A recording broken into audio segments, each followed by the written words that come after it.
The epic Fletcher-class destroyers of World War II.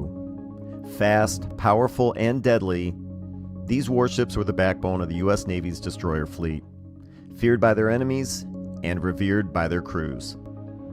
With speed, power, and cutting-edge technology, they fought in some of the most intense battles of the war.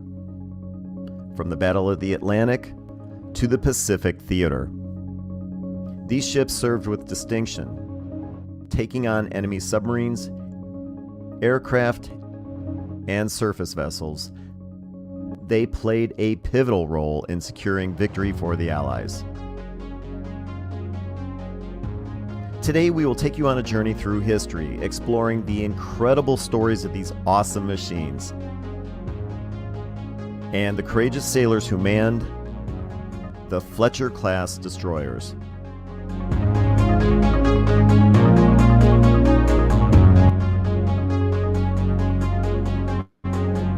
All right, thanks for checking out Museum Ship Mafia. My name is Ken Stano with YouTube channel History X and historyxchannel.com. Tonight we've got another special episode of Museum Ship Mafia for you tonight because it's another live crossover broadcast where we celebrate the 80th anniversary of the commissioning of one of the 4 remaining Fletcher-class destroyers on the planet. Tonight it's going to be the USS Charrette, which eventually became the HS Velos, which is now on display in Greece. People helping me tonight. We're going to bring a few people on board. We've got Shane Stevenson from the Buffalo Naval Park. Are you all checked in and ready to go? Absolutely, Ken, as always. All right. And then John Epp from the USS Slater in Albany, New York. John, are you all dialed in? I am ready to go. All right. And then helping us out tonight, we've got Connor Kilgore, who is one of the admins from the Facebook group, the Museum Ships Facebook group. He is also a volunteer for the Alexander Henry Icebreaker in Thunder Bay, Ontario. We're going to drag him on in a little bit, but he's pulling the levers and spinning the dials for us in the background. If you guys have comments, if you have questions while we're going through this tonight, Connor's going to be the one that's going to be arranging the questions, possibly supplying some answers. So just want to let you know that he's going on in the background. And of course, like I always say, tonight, any night we do Museum Ship Mafia, we cannot do this without subscribers and viewers watching us do our thing. So if you have questions, comments, throw them up in the comments section and we will get to them. Let us know where you're watching from. Which YouTube channel are you on? Are you on History X? Are you on the Buffalo Naval Park? Are you on the USS Slater? Let us know where you're watching. Tell us where you're from. What's the temperature over there? That type of thing. All right, Shane. Yes. What is the latest from the Buffalo Naval Park? Sure. So the latest is... There we go. Hey, there it is. Yeah. The latest is, our season is up and running. We're so thankful that the Canadian border has been opened now fully because we really like that we usually get about 12,000 to 15,000 Canadians that visit us. And so for the past 3 years, we have not had that. So we've really seen an uptick. We've seen an uptick in Toronto Blue Jays jerseys coming on board and used to get the Toronto Maple Leafs jerseys on board. Not so much now. I just have to give a little dig to the Toronto Maple Leaf fans out there, if there are any. And so, yeah, events are, we're getting ready for Memorial Day. We just did World of Warships that I participated in a couple hours ago. And so there's really a lot of energy and movement. Today we had about 50 volunteers from a local bank doing some work on the USS Little Rock, and they come back tomorrow, and they'll be doing some more work, scraping and painting and things like that. And so we're thankful to these. We're really upping our volunteer game to match, say, the USS Slater, the USS Kidd, and other museum ships. So well, before we get to the Slater, let me ask you this: what is the deal with the World of Warships? You said you had something going on today. What was that all about? Yeah, so the World of Warships is a gaming platform, if you guys don't know, and hopefully everyone knows. And they do what's called the longest night in the museum. And so they are working with, I think it was, they said 23 museum ships around the world. And there is a video, it's either live or pre-recorded, that goes 20 minutes, a half an hour. And then they do a 15-minute live session Q&A after the, after that video. And so I did that about 6 o'clock to about 6:45 or Eastern Standard Time. And then the USS Codd was on right after us. So Okay. I watched a little of good old Paul Ferrace in Cleveland. So yeah, and we've had Paul on before. I think it was at the end of last year. Yeah, we had Paul on. Let's see. All right. They have a YouTube channel going now, by the way. Who's that? The Cod? The Cod? Yeah. Oh, I didn't know that. We'll have to check it out. Really? Excellent. What's the latest going on with the Slater, John? Yeah, season is underway. 2 weeks now? 2 weeks ago, we had our spring work week. Very successful, despite the rain on almost every single day. We had roughly 30 volunteers from around the country, some as far away as Seattle, Washington, come on out and live on the ship for an entire week and just work on a bunch of projects. Frank, who's in chat right now, he visited the Buffalo Naval Park on his way out to see the Slater. And Good old Frank. he stayed on board. Yeah. That's about it. We don't really have much going on right now. We are just I don't know when our next live stream is. I don't quite remember, but you mean for Museum Ship Mafia? For June. But this it's always exactly the second Wednesday. The second Wednesday. Second Wednesday. Okay. Well, yeah. I'll talk about it again then. In exactly 2 weeks from today, we'll be having our Death South final reunion in Albany. So that's all we got going on right now. Well, and I saw on your Facebook page, when you always talk about the volunteers, I'm always amazed at the turnout you get for volunteers at the Slater. But you even had a picture of one of the guys installing a cryptograph machine. Oh, that, yes. So we have an electronic cipher machine on loan from the NSA Museum. It's the cipher machine that would have been used on most warships during World War II. There's only a few left in the world, and I should have grabbed a picture of it to put up here. It was pretty cool. It's very cool. Yes, yeah. The code was never broken. But 20 years ago, our director Tim Rizzuto, they were stripping the USS Clamp. I believe it was in California, and he saw the safe for ECM, and he knew what it was immediately. But we did not have the machine. So he grabbed the safe regardless, and it's been sitting in our wardroom for 20 years. We finally have something to put in. So yes. I love it. He grabbed the safe. Well, so for those of you that aren't aware, the USS Slater, obviously they have their YouTube channel. Check out, you can search for them, USS Slater on YouTube. But they also have a very active Facebook page. Just search for USS Slater, and you're going to see all kinds of the volunteer activity up there. So it's pretty cool stuff to check out. Let's see here. I want to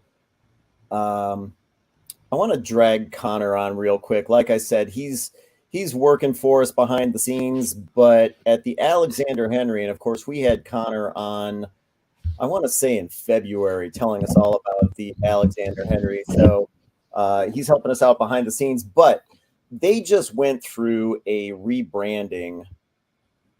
Mm-hmm. What was that, Connor? Was that yesterday or the day before? When did you guys? It was yesterday. It was yesterday. It was yesterday. Okay. So I thought this was pretty interesting because I'm always a fan of, if a museum ship's been doing something, the same thing for the last 30 years and it's not relevant anymore, then you got to just reboot. And so I liked seeing something like this. Why, take a few moments and tell us what you got going on. Well, I did kind of talk about it during our show back in February. but basically we have rebranded now officially.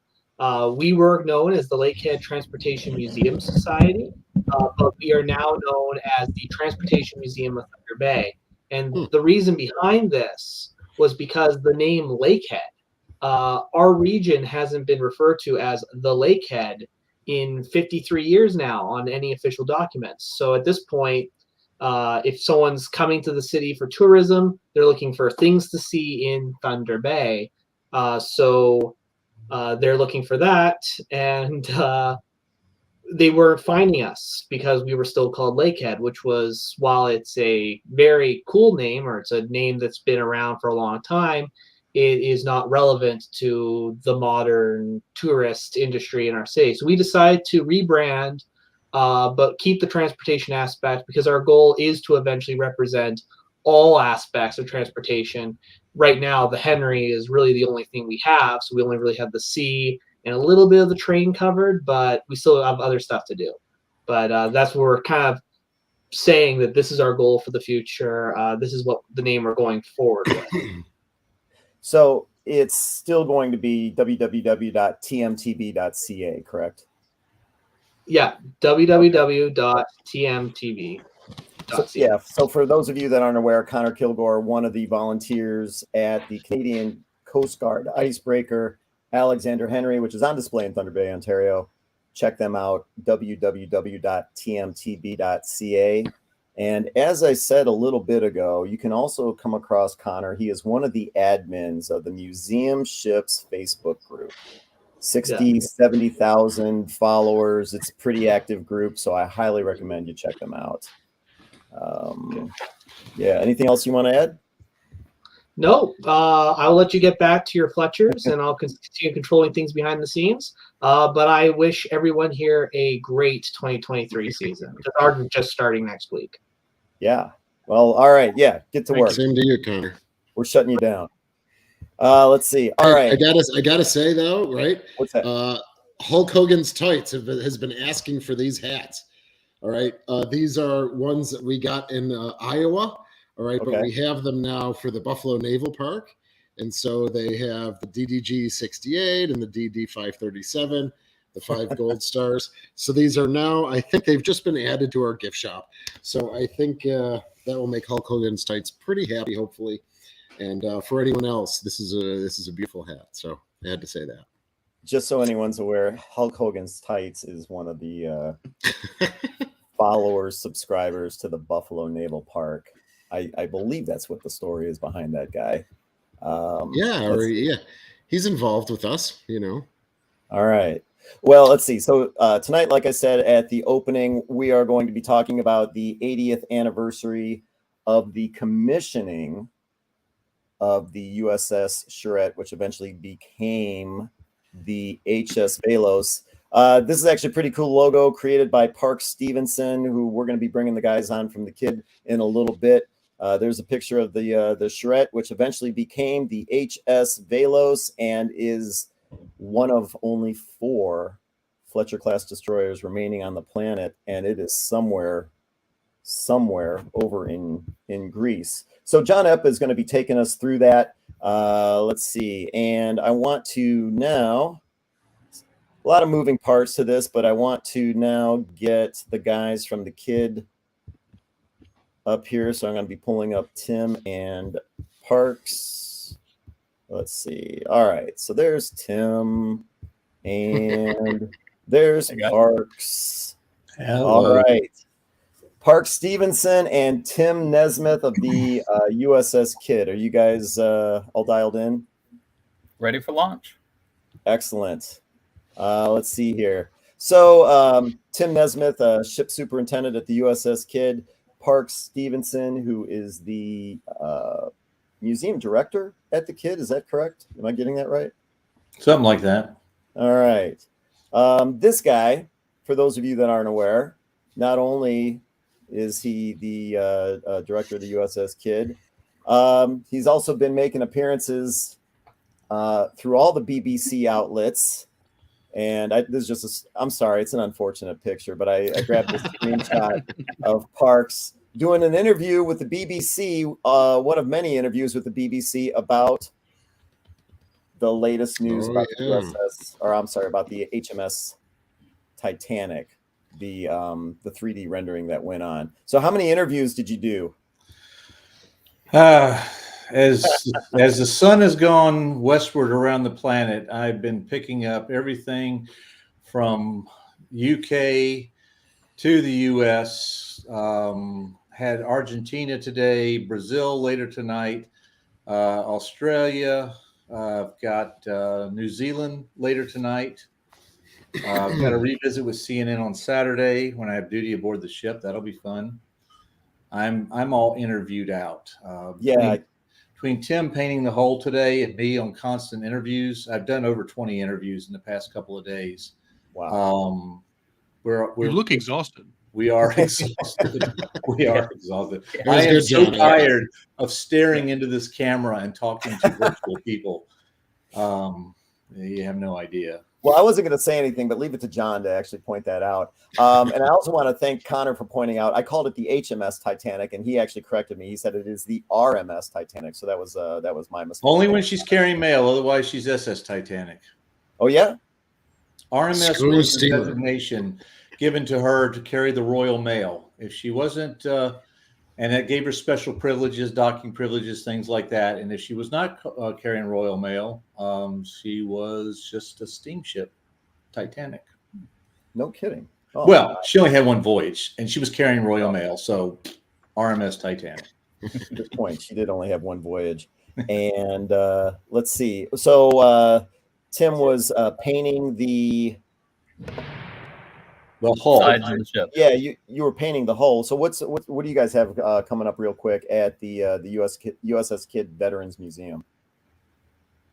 Well, painting, and more painting for me and the guys working with me. This week we have had nothing but tours, school tours, wrapping up end of year field trips, overnights.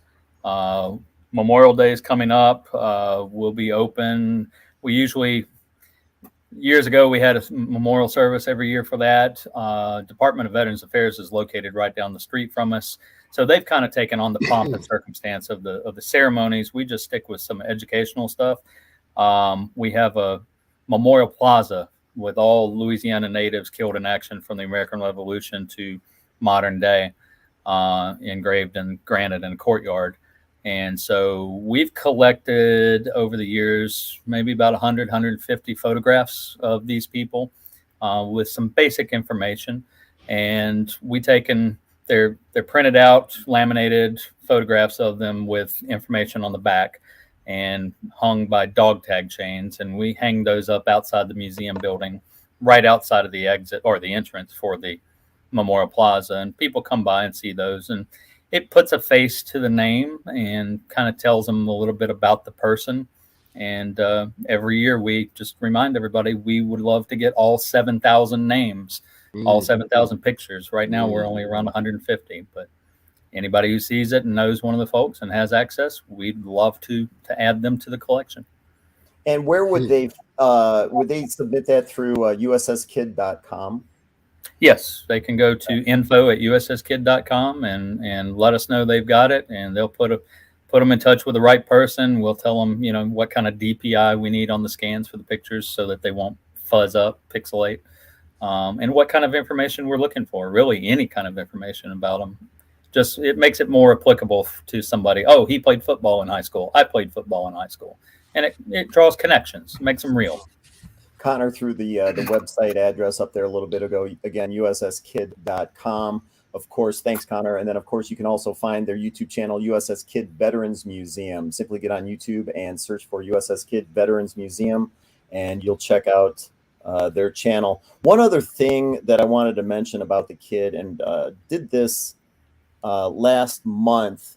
There is, if you're on History X, if you're watching us on History X tonight, there is a donate button in the lower right-hand corner for any kind of donations you want to throw the way of the Kidd. They are looking at getting into dry dock, just like the USS Sullivan's is.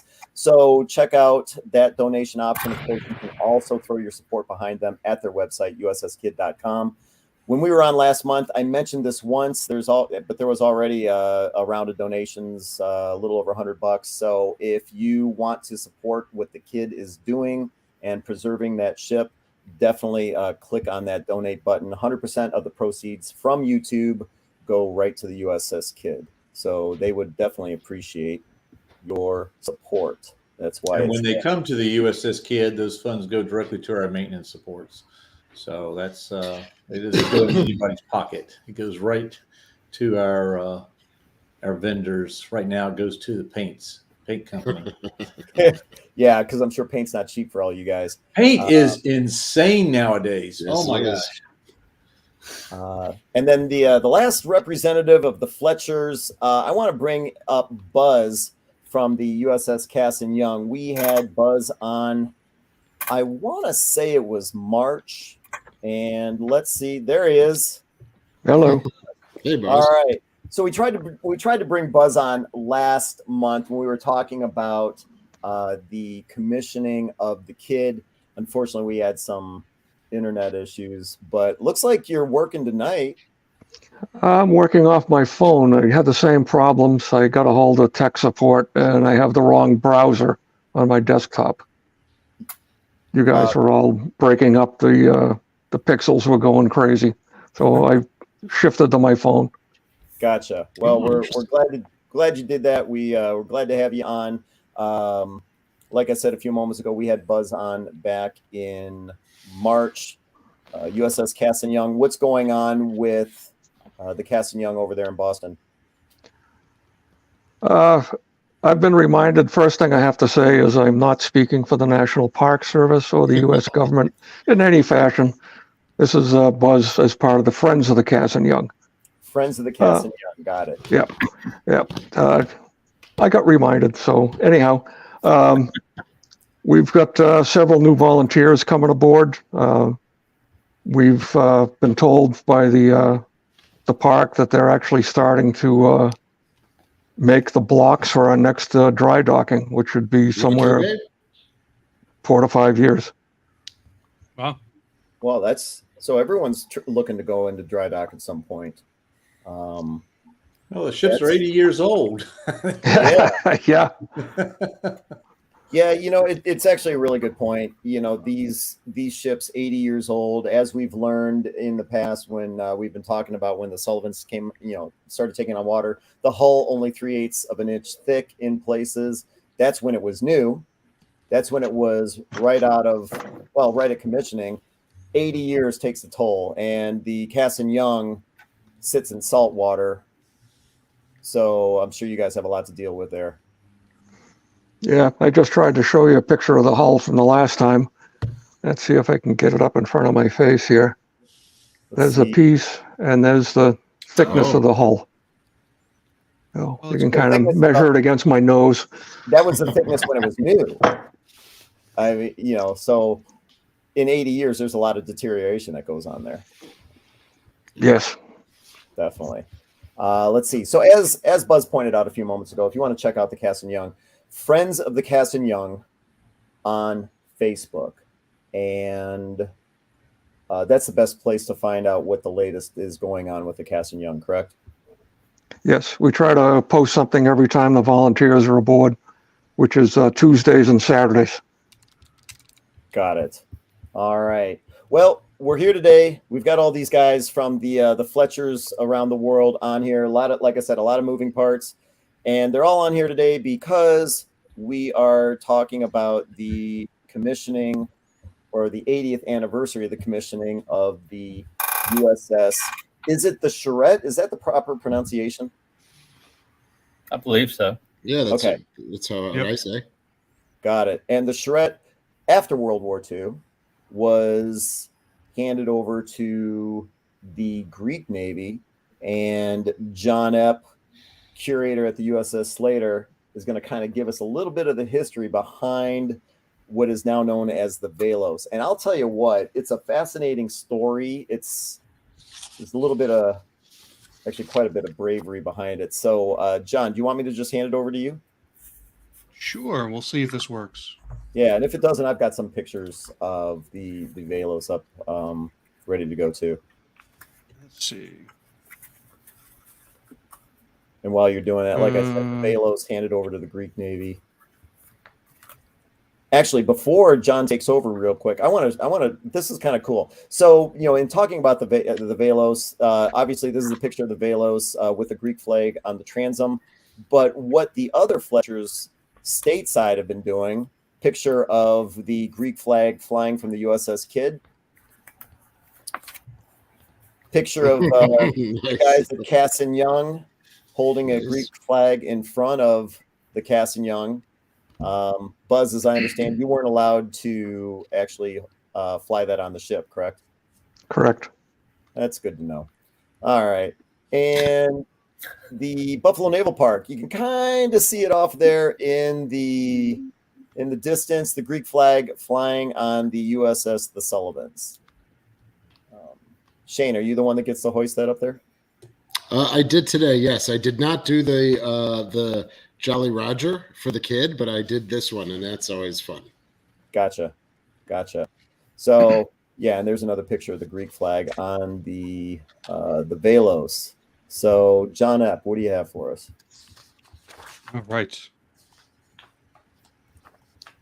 Let's see, which window?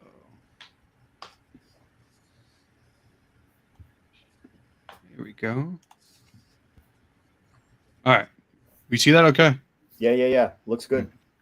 All right. For anyone's wondering why I'm the one talking about the Velos, or the Charrette, we were unable to get them to come on our little talk show. And since the Slater was in the Greek Navy for 40 years, the same period the Velos was, I was assigned this task. So, USS Charrette, DD 581. We'll start with a little history. The namesake. A lot of people believe destroyer escorts, they're named after sailors who fall in battle. Not the case with the Charrette, actually. Named after George Charrette, who was born in 1867 in Massachusetts. He was in the Spanish-American War. He was a gunner's mate, 3rd class. And he volunteered with 7 others to scuttle the Merrimack in Cuba to prevent Spanish ships from escaping, essentially. A very elaborate plan. They strapped a bunch of torpedoes to the hull, and they would electronically detonate it after steering the Merrimack into the harbor channel. They did have a dinghy towed behind the Merrimack to hopefully get off and get picked up. It failed. As they were approaching the channel, the shore battery spotted them, fired at them, damaged their steering gear, and the Merrimack actually went off course and more or less grounded herself. Did not block the channel really whatsoever. Only 3 of the torpedoes actually detonated. Apparently some of the batteries were damaged as well. They did escape, all of them. None of them were killed, but they were all captured by the Spanish. However, a month later, they were swapped in a prisoner exchange. They all had the Medal of Honor awarded to them. And Charrette, he had a 40-year career in the Navy. He passed away in 1938. And then in World War II, they began building a new Fletcher, and they decided to name it after George Charrette. So here we have the Charrette in Boston in August of 43, shortly after her commissioning. So she was laid down in February of 1942 in Boston, launched in June, and commissioned almost a year later in 1943. And Eugene Carp was her first CEO. He was only the CEO of the ship for a short while. Her main theater was in the Pacific. She arrived at Pearl Harbor in October of 43. Mainly screening operations in the Marshall Islands, Macon, Tarawa. But she does have a history with a destroyer escort. In February of 44, around the Marshalls, a battleship made sonar contact, or radar contact rather, with a Japanese submarine. The Charrette guided the Everett-class destroyer escort Fair, DE-35, in for a depth charge attack, and the Fair was successful in sinking the sub.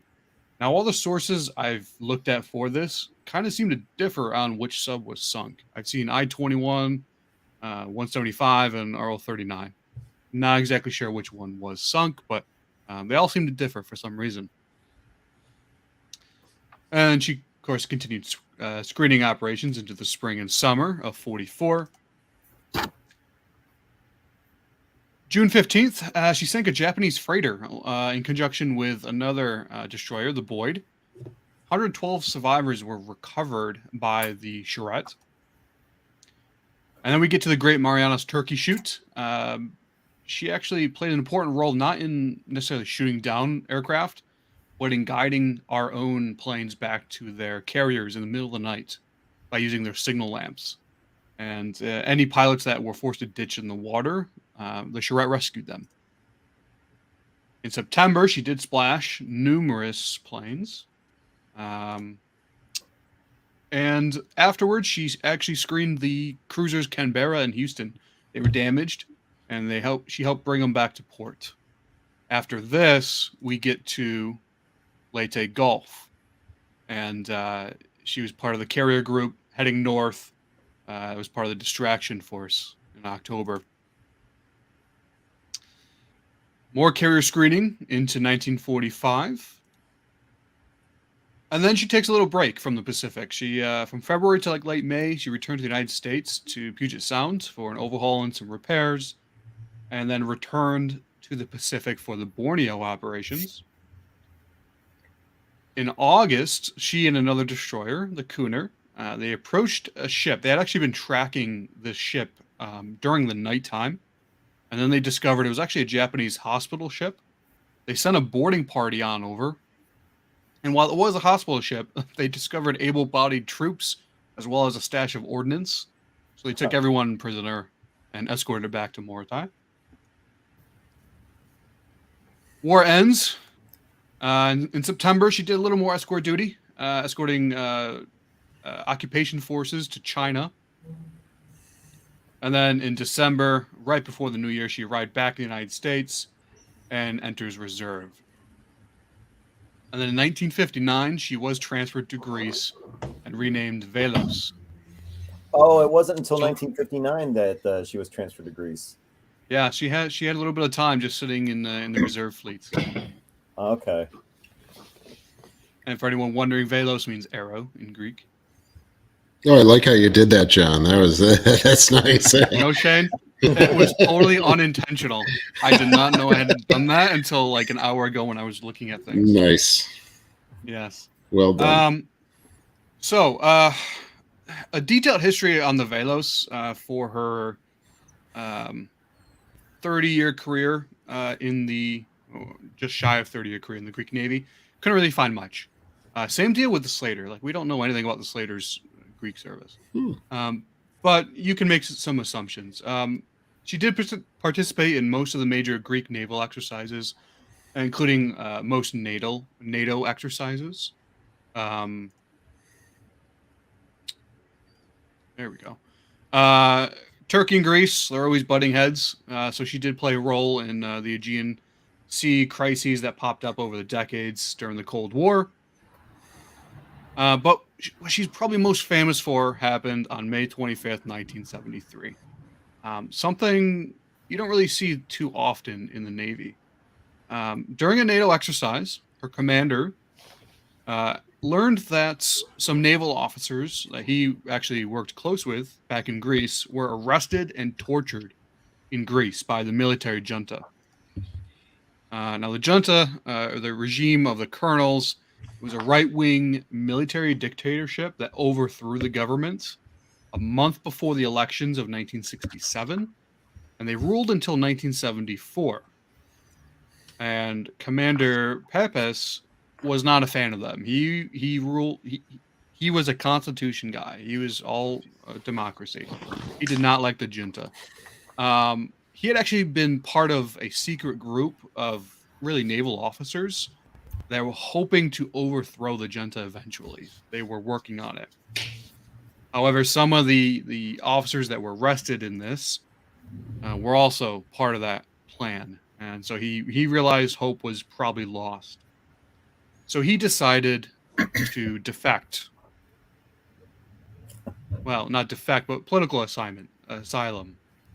He called all of his crew onto the stern of the Velos. He told them what was going on back home in Greece and explained that he wanted to seek political asylum in Italy and try to work from there to overthrow the junta. They all supported him 100%. So he contacted NATO headquarters, and he quoted the preamble of the North Atlantic Treaty to NATO headquarters themselves, saying all governments are determined to safeguard the freedom, common heritage, and civilization of their peoples, founded on the principles of democracy, individual liberty, and the rule of law. And he used this as a basis to depart their formation, and they set course for Italy, ultimately anchoring a few miles off the coast, and they sent a whaleboat to shore and eventually to Rome.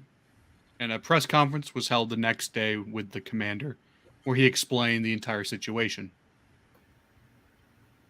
Now, we got to remember, back in the 70s, there was no social media or anything. So the world wasn't really in tune with what was going on in Greece as much as they would be today. So him exposing everything that's going on was shocking, and actually did help overthrow the junta a year later. The commander, 6 officers, and 25 petty officers all requested asylum.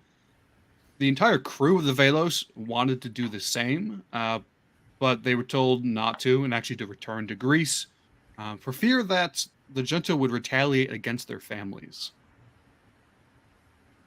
A month later, Velos did return to Greece with some new officers, but the 32 men that requested asylum stayed in Italy and worked behind the scenes until the fall of the junta in 1974 in July.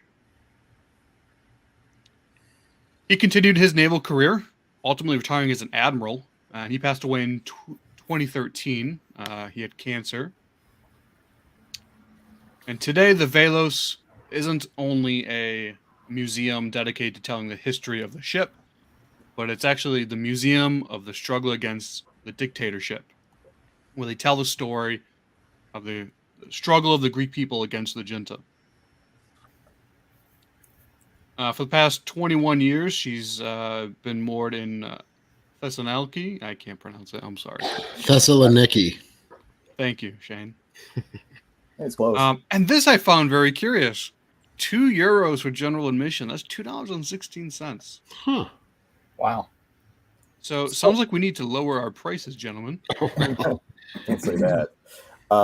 So wait a second. So why is it so hard? Okay, if you found out what they're getting for general admission, why What's is on it the so hard to figure out what the deal is? At least I had a hard time figuring out, what the current state of the Velos is. So were you in contact with them, or did you find a website? Nope.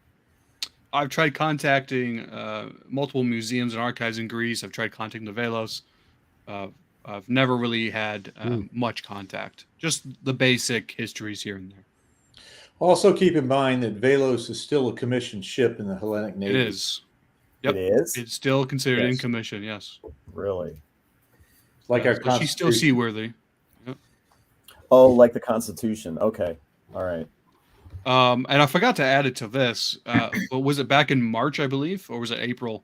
A storm blew in, and she got a little bit of damage. I think her hull was breached a little bit in a storm. Yeah, she was sheltered in Athens for a good long while, but political fortunes change in Greece, and she was eventually ushered out of Athens and sent up to Thessaloniki, which is not a protected harbor, and that's why she suffered the storm damage she did. So if she had remained in Athens, if she would have been allowed to remain in Athens, she was in a better protected harbor there. So yeah, you have to read between the lines on some of these things when you're talking about Greece. Oh, you know what? I forgot. Here's a couple photographs.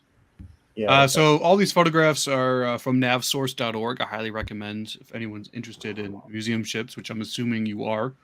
Some great resources, some great photographs there. And they also list for most ships all the commanding officers, which is just a huge help when you're doing research. So Great this is the same resource. photograph from earlier. And they're all user submitted photographs as well. Whoa. If you want your name on a website, submit a photograph. This is the Velos in Italy. More or less the same day when they moored. So that's their launch. You can see all their sailors. I gotta say, I love the Greek uniform, short shorts and everything. I love. This is from NavSource again. This cartoon. It's from an Australian, but it's the junta, the statue, and then the Velos crushing it. Just thought it was really cool.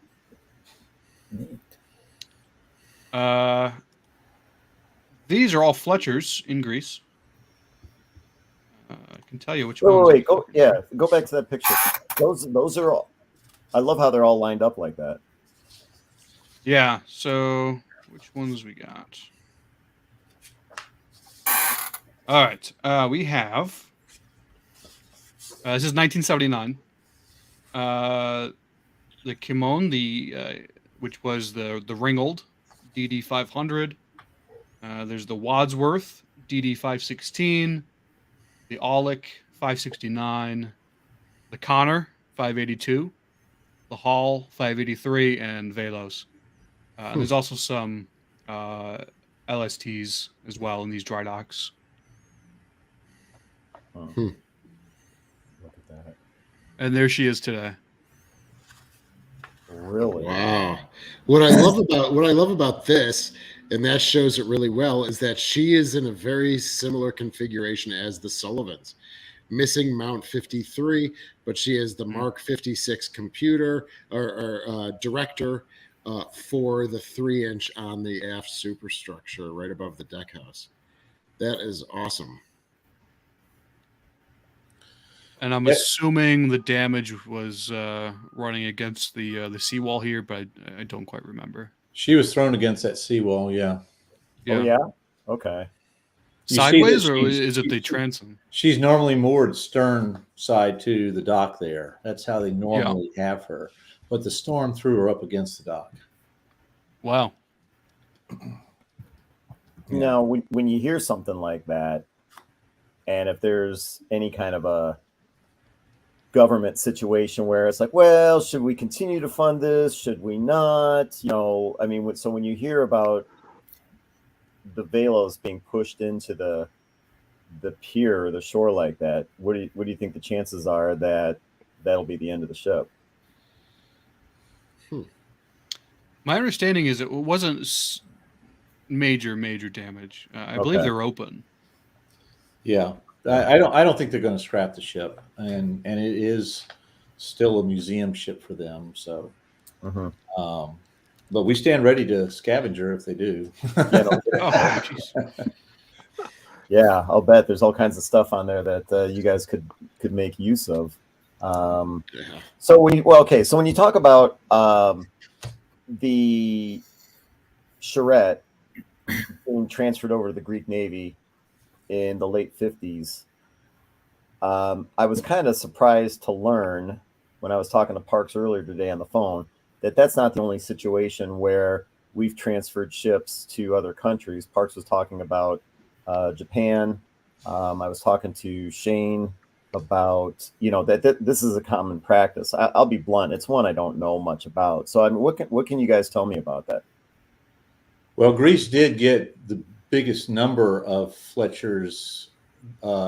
She ended up with 10 Fletchers in the Hellenic Navy, but overall there were 60 Fletchers that found themselves in foreign service. 60 after the war. 60 Fletchers, yes. Yeah. They went to Argentina, Brazil, Chile, Colombia, Greece, as we've talked about, Italy, Japan, Mexico, Peru, South Korea, Spain, Republic of China, Turkey, and West Germany. Now, West Germany would transfer hers over to Greece later, and that would be why one of the reasons why Greece received the bulk of the Fletchers, a sixth of the Fletchers that went in foreign service. And I think more recently, 45 oh, sorry. No, real quick. Yeah, 45 DEs were transferred after the war as well. So yeah, it's pretty wide. And a lot of Sumners and Gearings as well. Yeah. But as Tim and I were talking about earlier today, where you see these countries where these Fletchers went to, basically you're seeing the American Navy putting their ships out there on the front lines against communism, part of that containment strategy that was started in the 50s and was a good part of our Cold War strategy till the fall of the Berlin Wall. Mm-hmm. So Fletchers were on the front line even after World War II.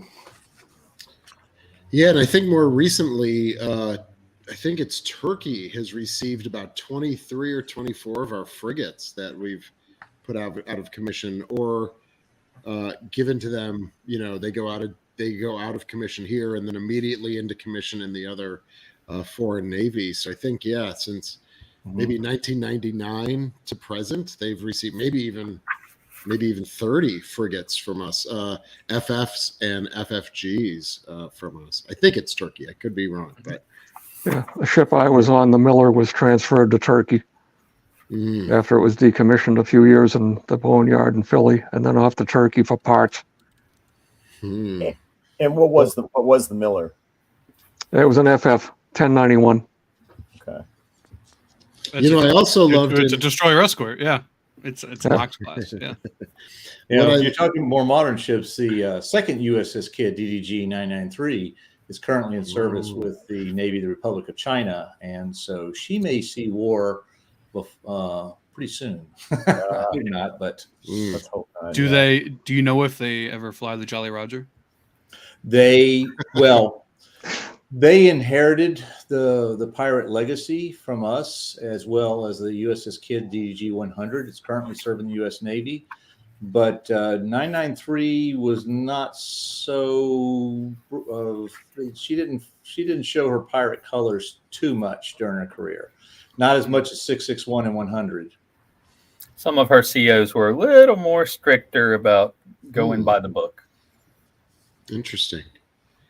What I love, John, about your presentation that I did not know is that the Charrette was then part of Crip Div 1 with the Houston and Canberra, along with the Sullivans, protecting and screening those two cruisers there, and labeled Crippled Division 1 from Admiral Halsey. So that was nice that you shared that. Thank you. I didn't know that. Yeah, John's presentation pointed out a few things. I definitely want to look up that story. Which one's that? Well, you about the Charrette in the what was that in the 1867? Oh yeah, George Charrette. Yeah. You're talking about electronic torpedoes and batteries, and it's like I'm going. That was going on in 1867. Yeah. I had no idea. And No. Charrette was born in 1867. It was Spanish-American War. Yeah, he's talking about the Spanish-American War. Oh, geez. Okay, well, but still, I mean, okay, so it's not as all right, but the Spanish-American War was give me a 1898. date. Okay, Yes. So Right. still, I'm just still surprised that that kind of technology existed 120 some years ago. Well, let's have a little education here. Please, So Parks. where do destroyers come from? Where does the name destroyer come from? It was originally from the torpedo boat destroyers that were created to counter the new technological threat that came into being in the late 1880s, the self-propelled torpedo. So torpedoes were coming online before the Spanish-American War, and destroyers were invented to counter that torpedo. Later, they put torpedoes into submarines, and then the destroyers concentrated on the submarines. And World War II, we've got a multi-purpose platform that can do just about anything. Yeah, I also read that they were a counter to battleships as well. Battleship growth in 1895 with the second-class battleships that really propelled other countries who couldn't afford to build a battleship as a potential counteraction for a battleship.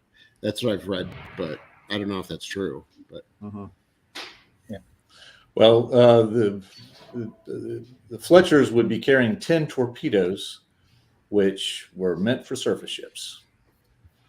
And we've got several examples of Fletchers who did use them against surface ships and successfully. Actually, Connor was talking to us earlier before we went live. He has discovered a model of the Melvin, which was a Fletcher, and I dug into it before we went live. And Melvin actually was credited with sinking the battleship Fuso with her torpedoes. Yeah, and oh gosh, what was? Is this the Velos right here? Yes, yeah. Velos, yes. Very well maintained. Wow. Look at Yeah, that. look at Beautiful. that. Well, I didn't realize it was still in commission, as Parks pointed out, in commission with the Greek Navy. And John mentioned, a couple of different times, one of the reasons why the Slater is in the condition that it's in is because it served in the Greek Navy up until the 90s, correct? Yeah, 1991. Yeah. And they dry docked her after they decommissioned her in 91 before there was ever discussions with us to get it back.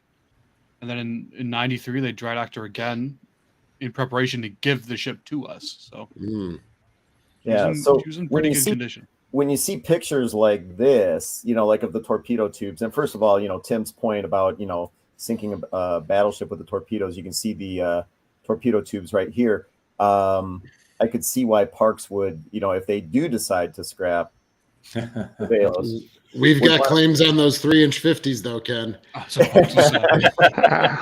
Okay, you can have the 3-inch 50s. I want the torpedo mount. Okay.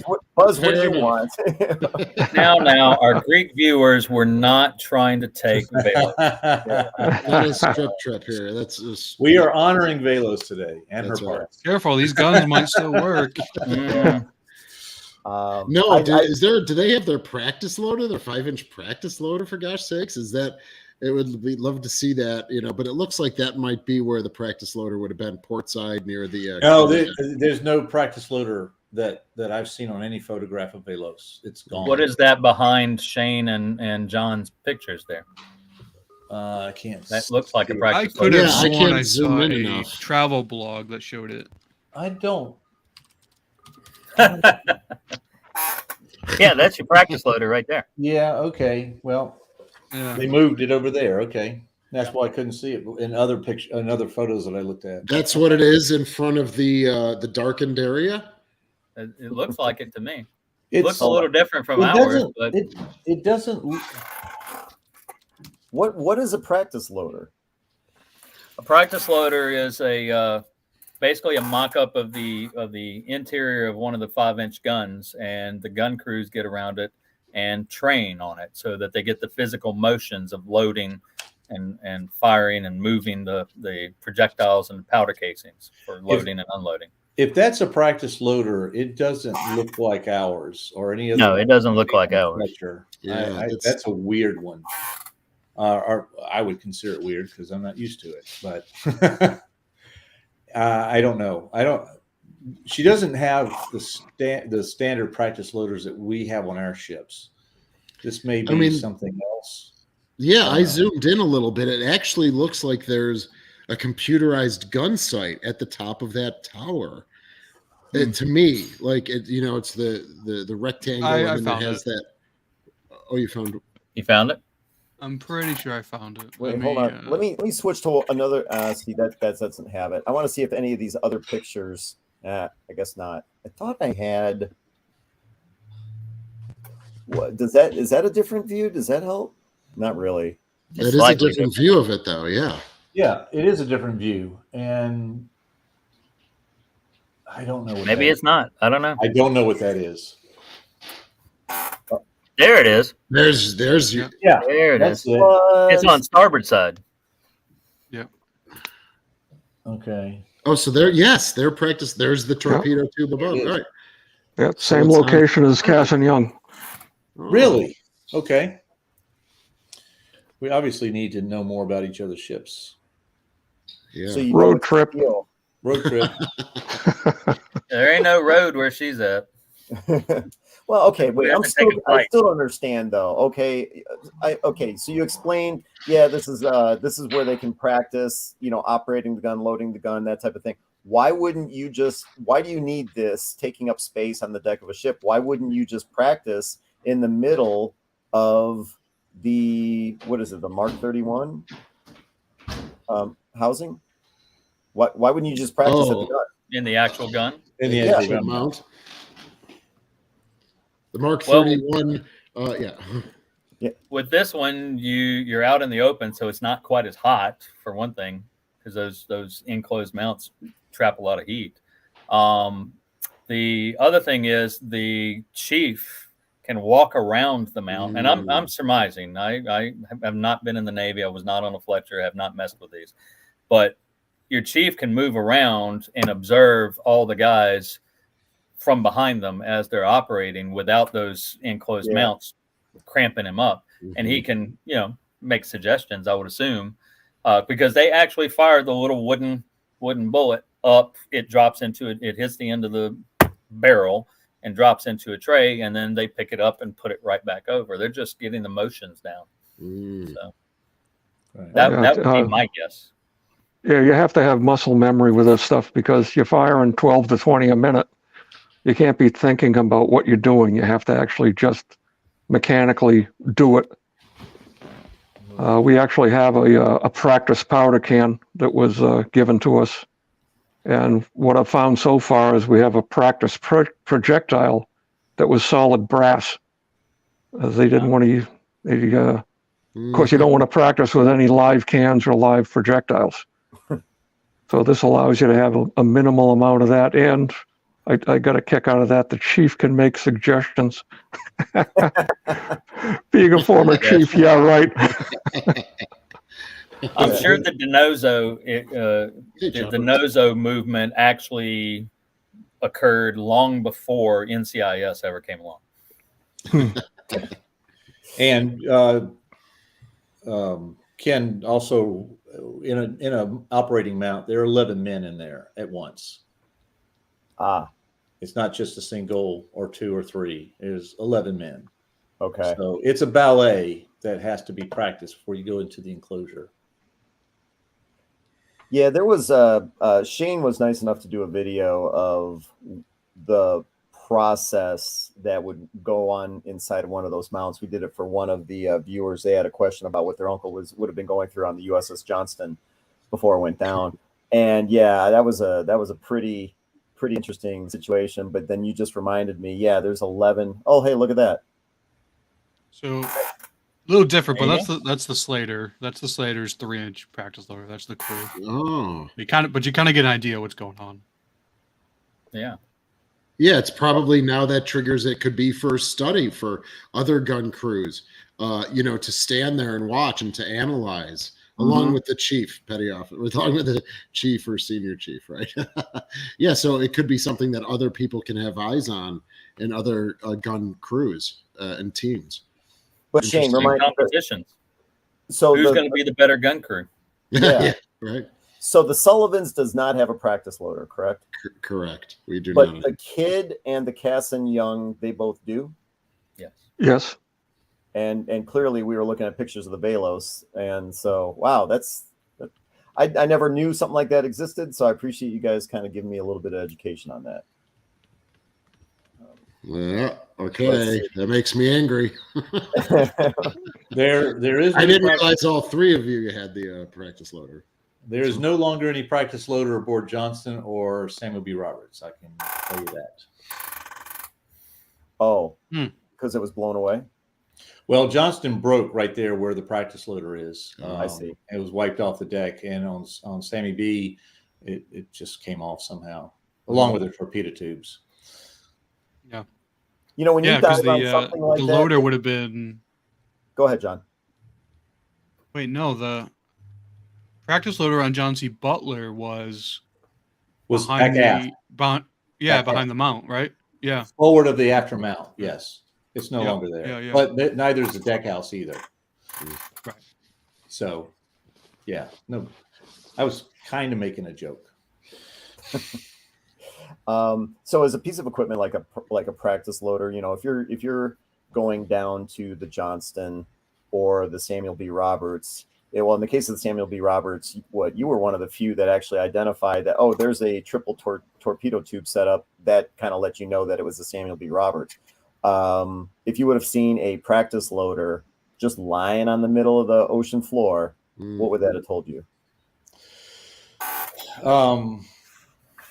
Given where we found Sammy B. Roberts, it possibly could have been off Johnston, or it could have been an indication of the hull. Okay.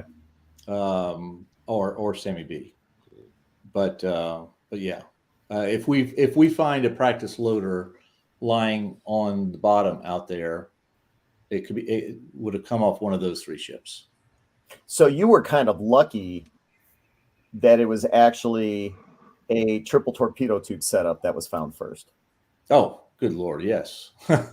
Because we were going after Gambier Bay, right, and then when we saw the triple loader, we go with the triple torpedo mount. then the mission changed. We don't have Gambier Bay; we have Sammy B. Roberts, and maybe Gambier Bay's close by. And we didn't see her, but we found Sammy B.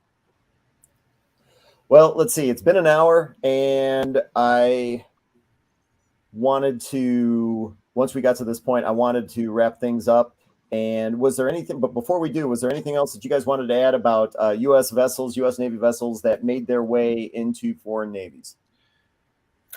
The longevity of them, honestly. Taiwan and South Korea and Mexico, their Fletchers served into the I think South Korea and Taiwan retired theirs in 1999, all of them, and then Mexico's last one retired in 2001. So Fletchers had long legs in service in foreign navies, and there's a lot of there's a lot of artifacts left over, a lot of pieces surviving. If you go to Taiwan, you'll trip over gun mounts and mast and propellers and everything from those four Fletchers that they had.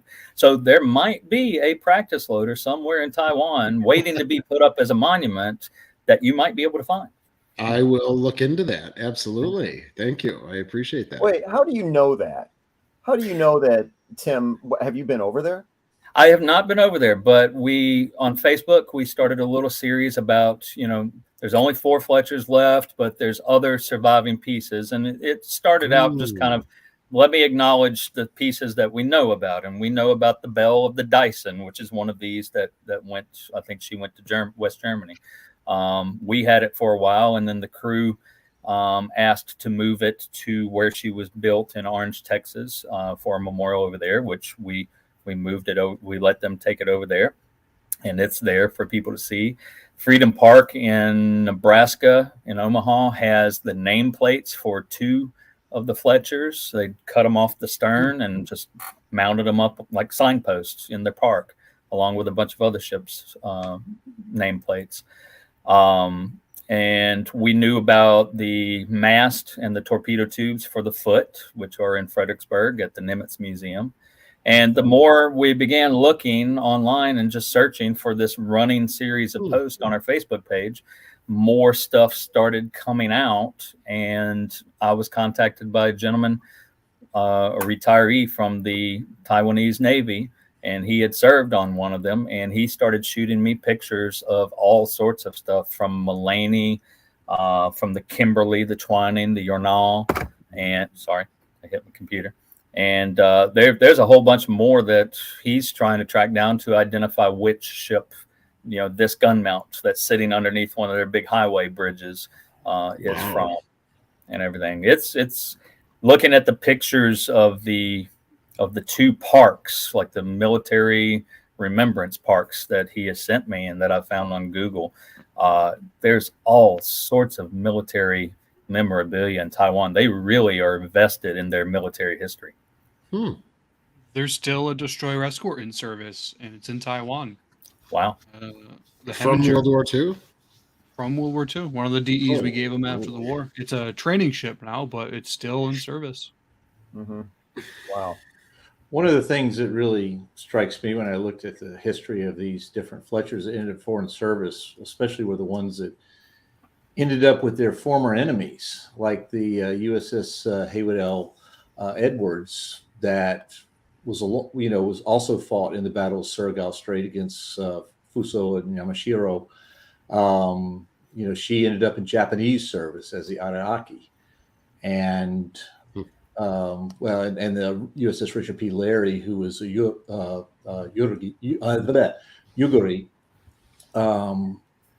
They both fought against the Japanese in World War II, and then years later, 1959, they entered into the Japanese Maritime Self-Defense Force and served into the 70s.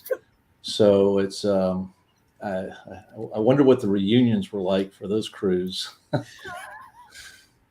I was surprised when I was studying for this thing to find out that the Herman, which was at the Battle of Leyte Gulf and was the only destroyer that went in against the Japanese and came back, ended up in Argentine service. I think so I it heard was about interesting to see that. I'm curious to whether she actually fought against the Brits during the fall. She did. Well, She there you did. go. Let's see. She fired. I got a couple of notes here. Hearman. Yeah. Apologize. No, I'm sorry. Cowell, one of her sister ships, fired shots at RRS Shackleton. Yeah.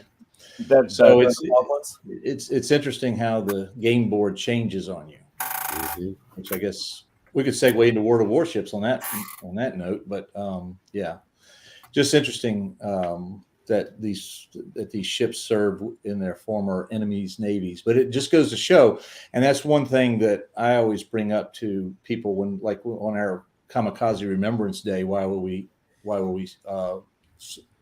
mentioning the kamikaze who died diving into Kidd?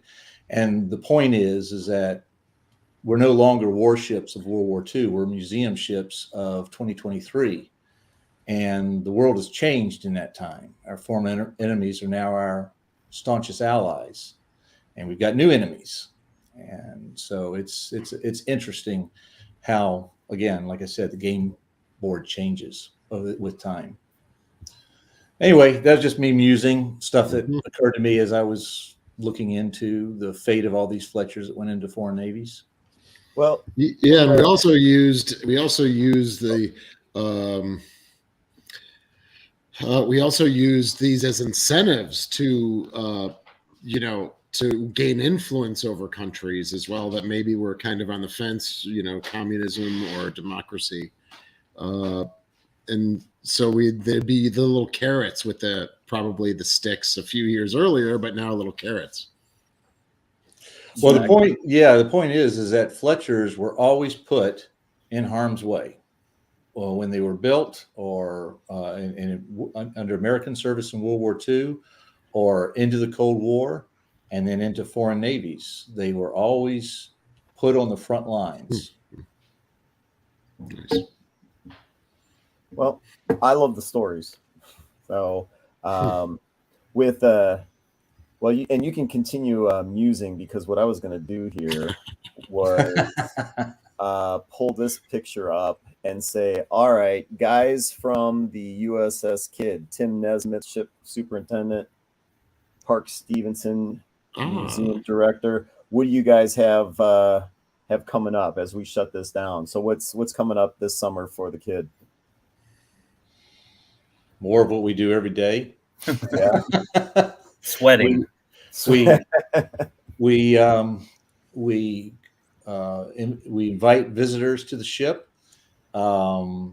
We keep it open year round, and we slowly but surely work on restoration.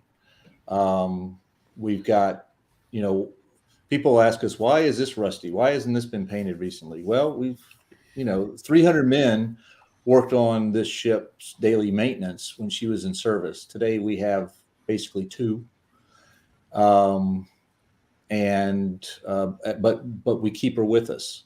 We are looking. I'm working out of my office with the state legislature, which is in session right now, trying to put forward a bill to get some money for dry dock.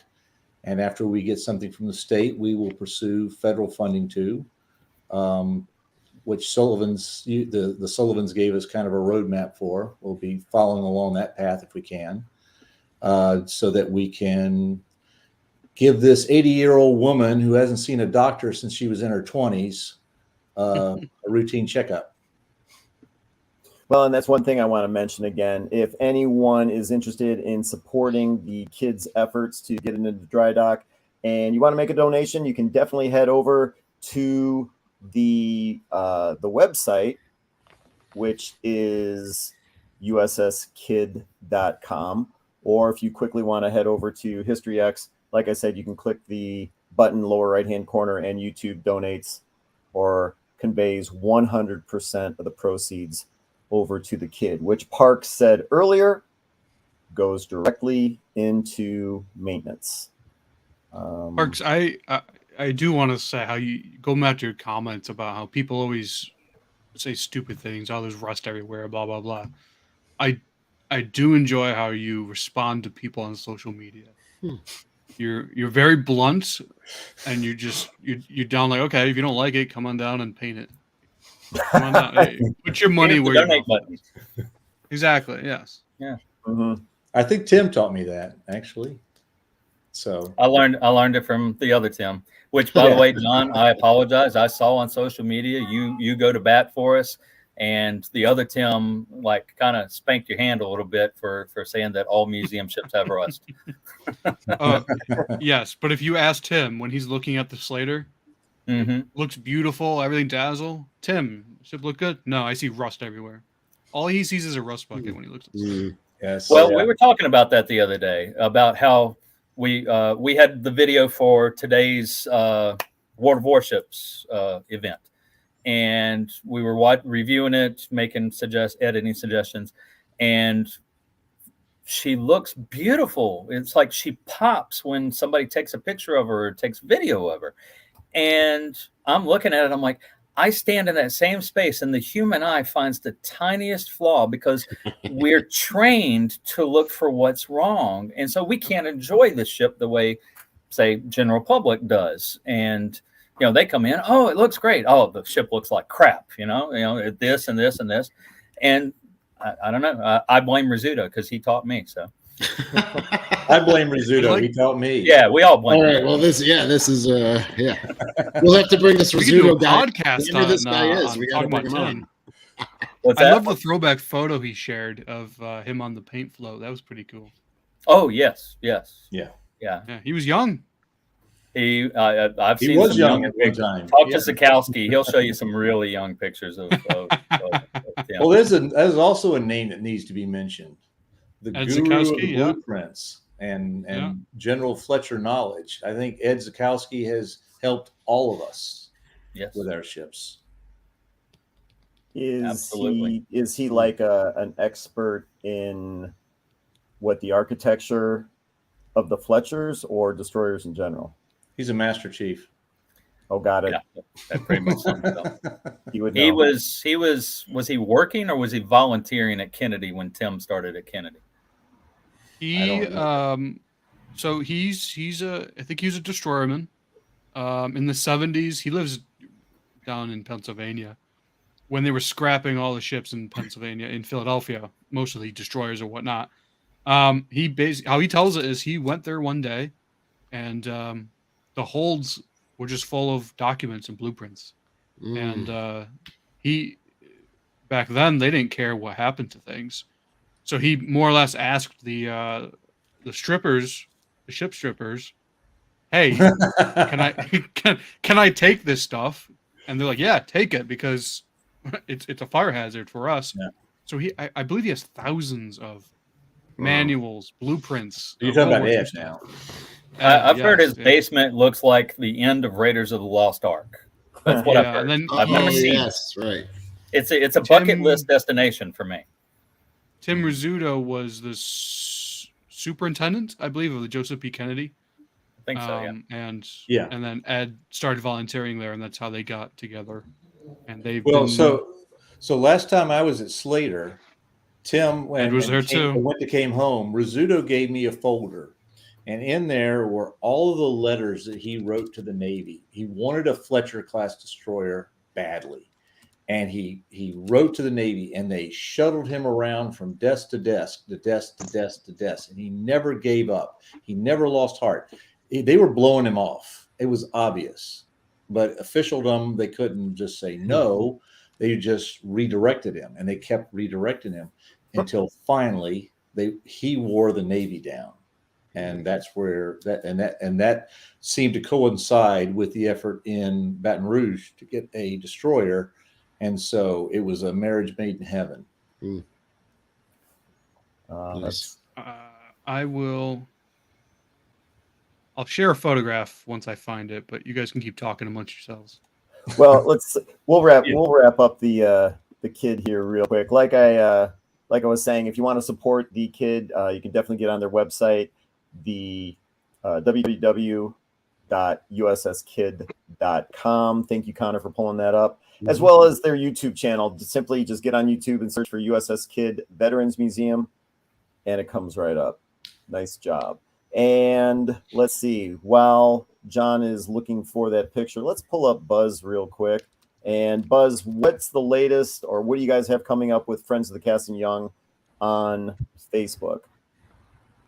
Well, we've got the Park Service seasonal employees are going to be starting next week, which means the ship will start opening daily.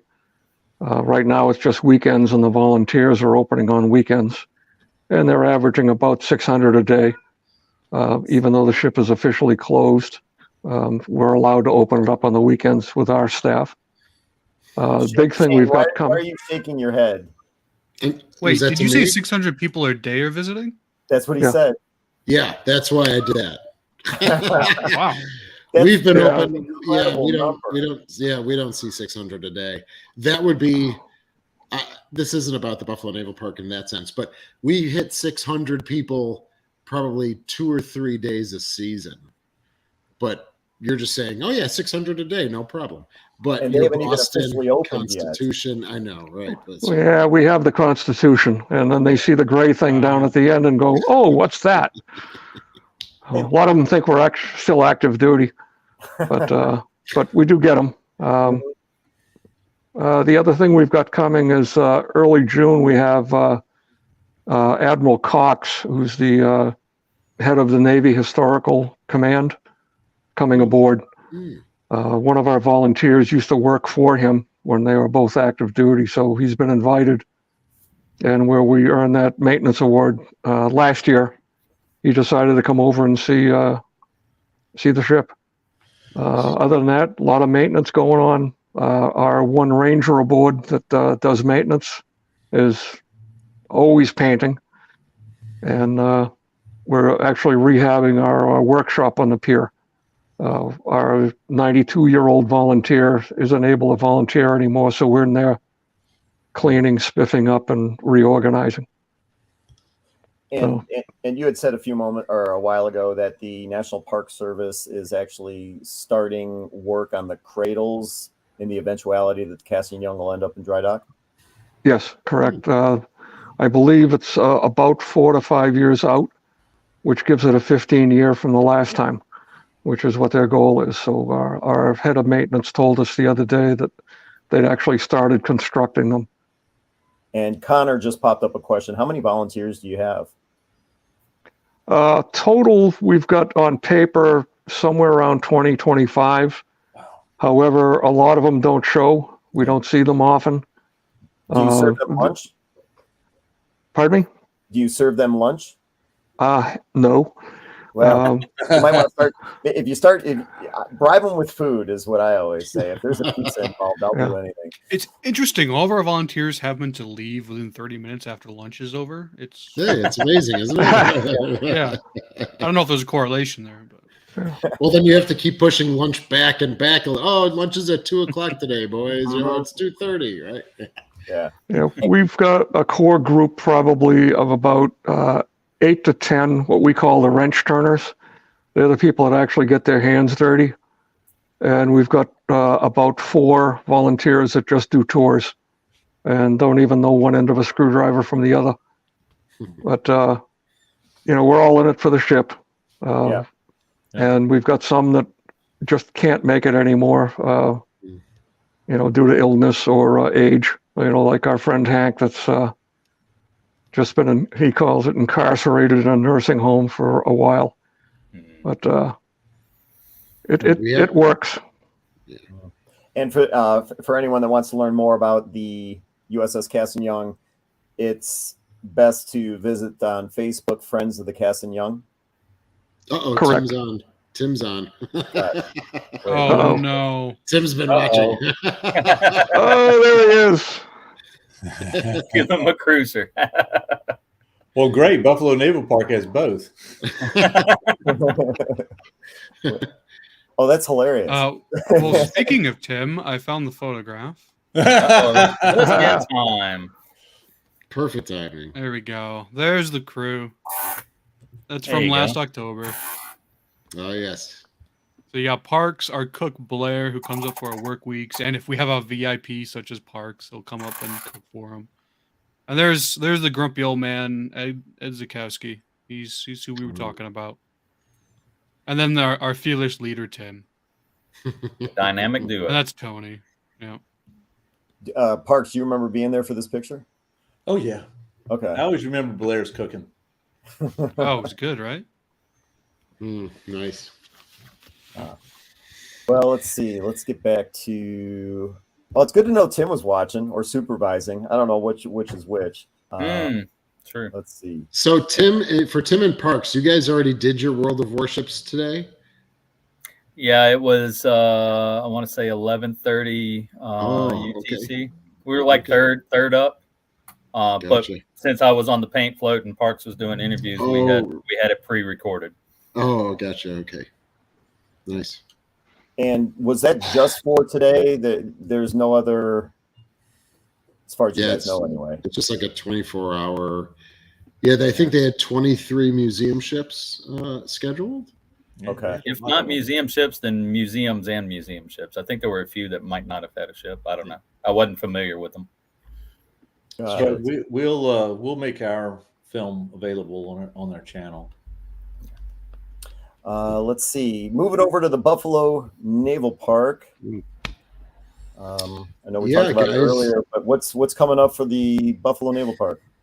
Just really briefly, we've got Memorial Day coming up. I think we were in a staff meeting yesterday, and we have a ceremony, Memorial Day ceremony at 9, 10, noon, 1, 3, and they're all disparate, different groups. So that's always a big weekend for us. And that usually for us means the Memorial Day weekend is like when our season really starts. And then it's just, chickens with our heads cut off until a week or so after Labor Day. So again, we had a great volunteers through a local bank today and tomorrow coming, maybe 30 to 40, doing some work on Little Rock. And so there's a lot of energy going on. For myself, we published the Arcadia book, the Buffalo Naval Park, which is 182 historic images, I think. So that's an exciting thing, and I'm proud of that. So yeah, just encampments are still going strong. I know Steven's not here tonight, but so we get 180 to 220 kids every encampment. So yeah, things are good. And did you say you had a bunch of volunteers from various banks on board doing odd jobs? Yeah, I think they were on today they were on the 03 level of Little Rock. near the chaff launchers and stuff. So like the bridge wings, they were scraping and painting, and then tomorrow they will continue to do that. Awesome. Excellent. Yeah, because I know you're always trying to build up your volunteer program. So for anyone that's interested in volunteering, Connor had it up there a little bit ago. You can check out the website, buffalonavalpark.org. Thank you, Connor. Pulled it right up there. And the videos. Shane is always posting new videos on their YouTube channel. Search for Buffalo Naval Park, or more interestingly, you can even join their members group where you get more behind the scenes access on the members section. I'm a member myself, so I always enjoy seeing that stuff. So go ahead. Yeah, thank you. There is a comment. Do we have power restored on the Sullivans yet? So we do have power restored to the aft, though we actually haven't turned on any light fixtures or anything yet, but we know that power is running to the aft of the ship. We're having a little problem with the bus tie to the forward board. And so we have not gotten the forward board working yet, but the aft power panel is energized, and theoretically we can light up the aft of the ship. You guys had, this was a while ago, I forget the name of the guy that was kind of on loan from the Slater, but you had some really interesting videos of trying to restore, I think it was even just temporary power to the Sullivans. Yeah. What was that guy's name? You had like 3 or 4 videos that were pretty interesting. Yeah, he's this should be, John, I don't want to co-opt John, but it's Barry Whitty, who is an electrician, like the master electrician for the Slater, and we contacted him, and he kind of helped. He came, and then he's been guiding one of our volunteers remotely when there's a problem. They get in communication with each other, and then Barry walks our volunteer through. So. Yeah, Barry is very experienced. He's set up a private consulting firm where he wants to help all museum ships now. Oh, interesting. Really? Yeah. Nice. Well, Rent-a-Barry. Sounds like my kind of guy. Rentabarry.com, right? Yeah. Yeah, well, and that's like I said, the videos were interesting. It's right after the Sullivans had pretty much been cleaned out, if you will, after taking on water. And so you basically followed him around and watched him connect a temporary power source to the panels. Now, me as an engineer, I found that pretty fascinating. So if those of you that are watching find those types of behind the scene videos interesting as well, like I do, check out the Buffalo Naval Park's YouTube channel, and you're going to see all kinds of stuff like that shortly after the Sullivan was cleaned out, getting things restored like power and light. So definitely check that out. And as I always say, and we're going to get to John Epp in a little bit, but as I always say, one of the best ways to support operations like the Kidd, like the Cassin Young, we'll talk to Connor about the Alexander Henry, the Slater, Buffalo Naval Park, just check out their YouTube channel and subscribe. It's one of the easiest yet most effective ways to throw support behind what they're trying to do over there. So check out their content that they're always posting. Get on Facebook as well. Become a follower on Facebook. Be a subscriber on YouTube. Again, one of the most effective ways to throw support behind those guys. So I strongly encourage you to check it out. And moving over to the Slater, John Epp, what is coming up for the Slater? Yeah, so looking at that picture of the Slater in the background there's rust everywhere. What a rust bucket. Just rust. Well, speaking of rust, one of our projects going on now with our restoration crew, the ready service lockers for the 3-inch on Mount 33 has seen better days, so they're actually going to be taking those out and doing a complete overhaul of those. So it's a big project. They actually cut they cut a hole in the gun tub to get it in and out. They have trying to get a little pulley system going for it. General work on the ship is always painting going on. We just painted the port's weather deck last week before. I don't quite remember. Over the weekend, we hosted a delegation from Nijmegen, Netherlands. What? Albany is the sister city of Nijmegen.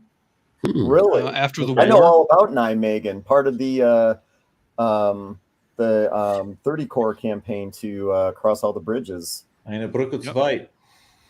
Huh. Well, that's Um, interesting. After the war ended, basically the citizens of Albany heard about the dire situation in terms of food scarcity in the Netherlands.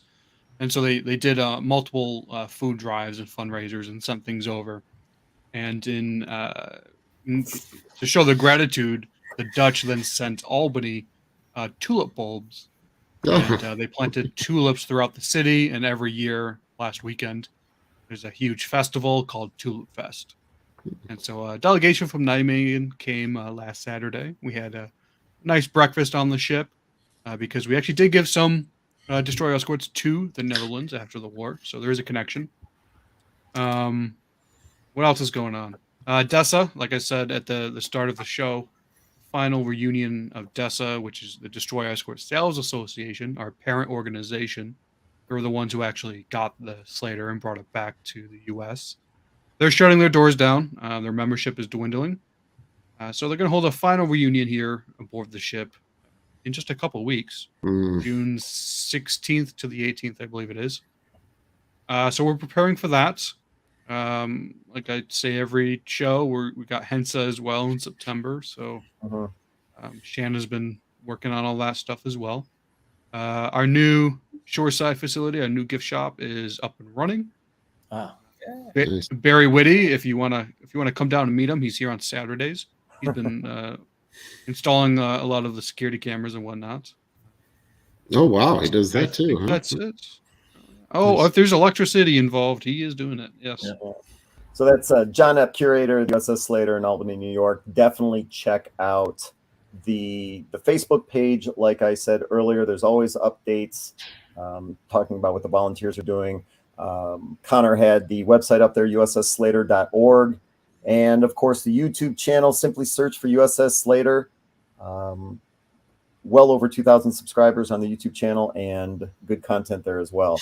And then finally, we're going to drag Connor on board real quick because I appreciate him putting up all the web addresses and highlighting everyone's comments tonight. So Connor, definitely appreciate your help. Connor, of course, a new volunteer at the Alexander Henry. He's the one that was behind the scenes pulling the levers and spinning the dials with all your questions and comments.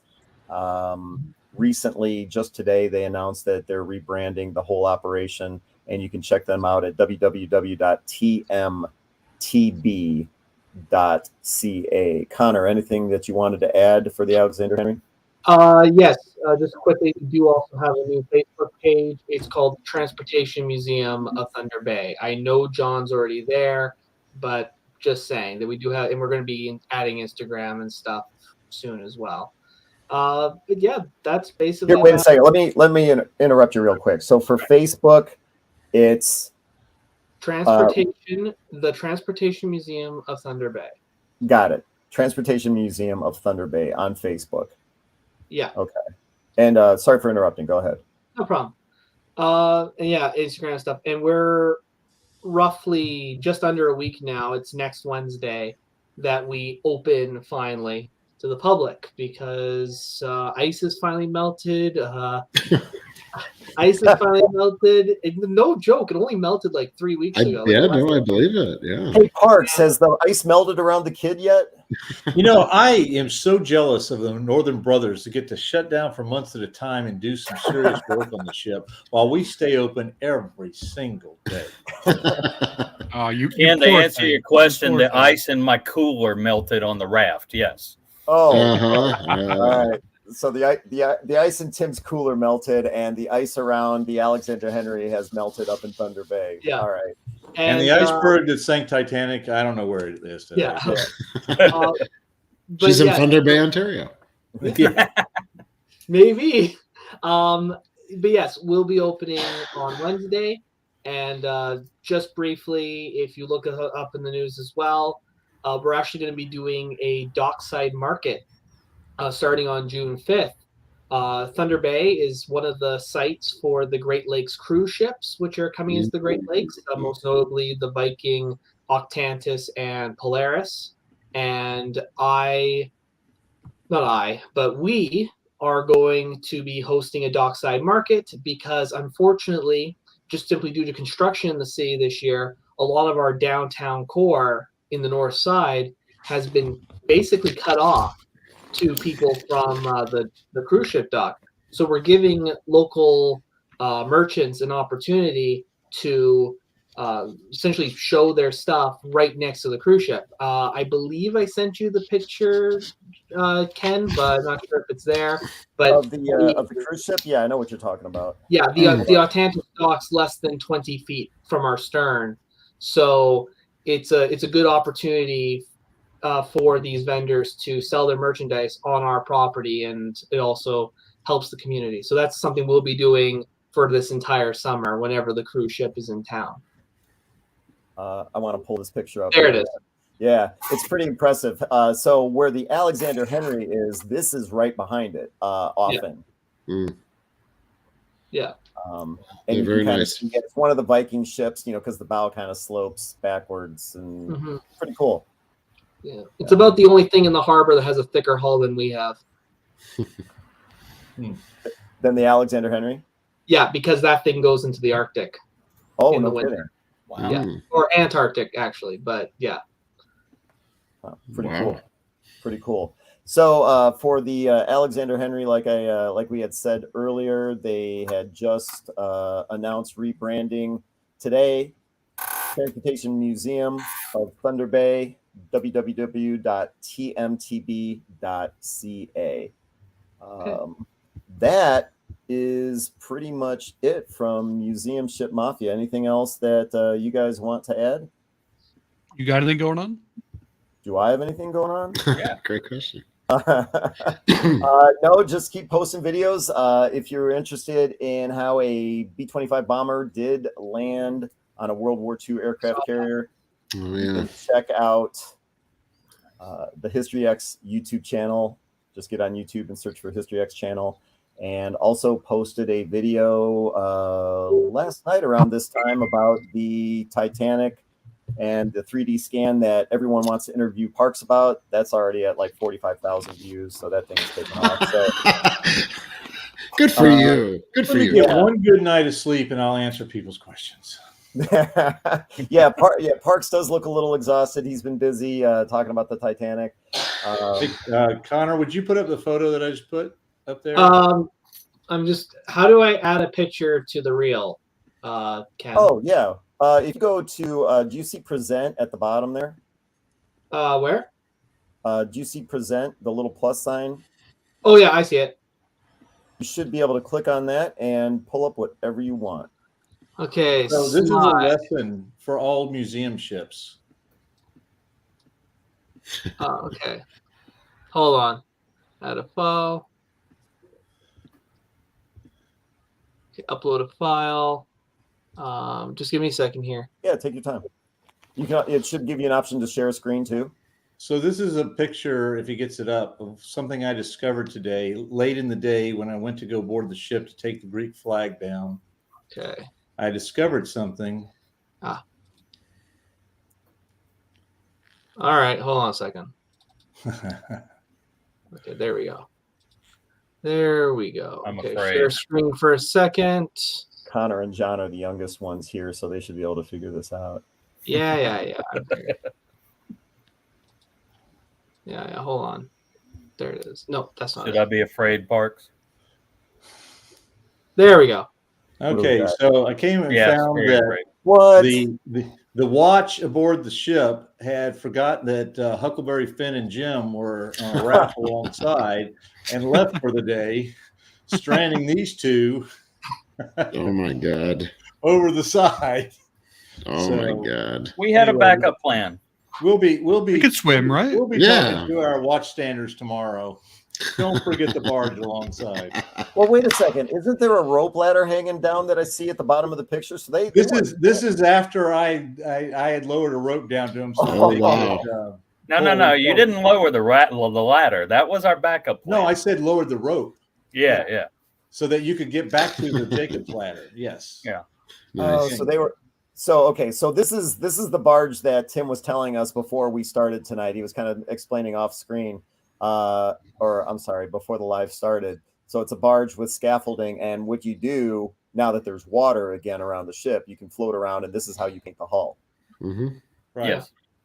We're using the exact same system on Henry. We have a pontoon barge that will be pulling along the side and doing paintwork this year.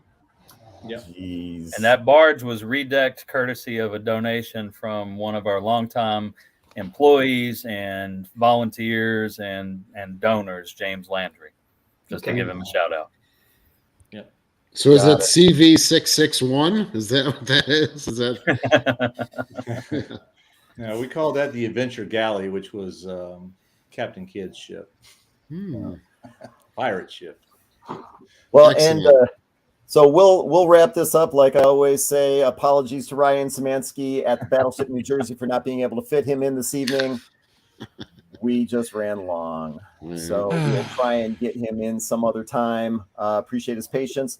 And for audio versions of the Museum Ship Mafia Hey, Steve. podcast, you can definitely check out Museum Ship Mafia or search for Museum Ship Mafia on your favorite podcast platform. Any final goodbyes, guys? Apologies to Rob for getting silenced for whatever reason. Yeah, that was my fault. I was trying to bring it up, but I accidentally hit something else instead. Oh, blocked. Oh. That's my dad, by the way. He's watching tonight. Oh yeah. Oh Nice. yeah. I've met Rob. He was in that picture earlier. Yeah. Yeah. So what you're saying is you'll pay for that later. Yeah.